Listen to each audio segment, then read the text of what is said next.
C'erano tutti? Tutti baracconi. Ah, i nostri però erano quelli sì, italiani? Nostri. Poi quando siamo andati via, profughi, tutto un fuoco erano, tutte le hanno bruciate. Oh, quanto si piangevano i bambini perché ci davano le carote, ci davano i fichi, i soldati. Qualcheduni erano buoni, no? Qualcheduno erano anche cattivi, ci mandavano via, ci picchiavano. Allora papà ci ha portato col carro fino al tagliamento, col bue e con la mucca, e un po' di roba di sacchi, e tutta la gente del paese, quella che poteva, perché certi sono rimasti qui, certi sono andati via. Ah, qualcuno è rimasto anche? Sì, sì, diverse famiglie sono rimaste. E com'era la strada, si ricorda? Fino al tagliamento com'era? Sì, era bella la strada. Non c'era confusione allora? No, c'era tanta gente che andava. Che voi siete stati fra i primi a partire praticamente? Sì, quasi fra i primi, perché qui ci hanno mandato subito via.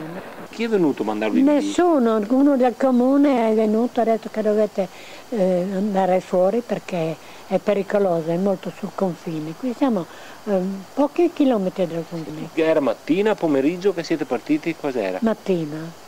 E c'era già movimento di soldati che passavano per la strada, sì, si ricorda? Sì. Qui, sì. che scappavano, che andavano giù? Scappavano e andavano su, anche che andavano su. Sì. Con le macchine, come andavano su? Ah, non avevano macchine, andavano a piedi, muli, con le bare, con quelle robe lì. Chi aveva macchine? Con i carretti, insomma. Sì, sì.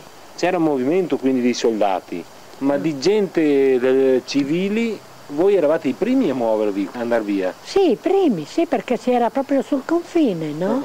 E hanno bruciato tutte le baracche? Tutte le baracche, tutte. Oh, che fuoco che era, se andava giù di là, e noi bambini si piangeva sul carro. Si dispiaceva per le nostre cose, no? Quali cose vi piaceva in particolare? Ci davano, come le dico, ci davano fichi, ci davano carote, ci davano quelle robe che davano ai bambini, no? E lei sì. cosa si è portata via lei? Ha fatto tempo a prendersi per il viaggio? Niente, la mamma qui ha messo tutto in un sacco, quello che era bisogno per cambiarsi, e poi è rimasto lì il sacco sul carro. Sono andata solo a Vesuviana. Dove avete preso il treno? Subito dopo passato il ponte.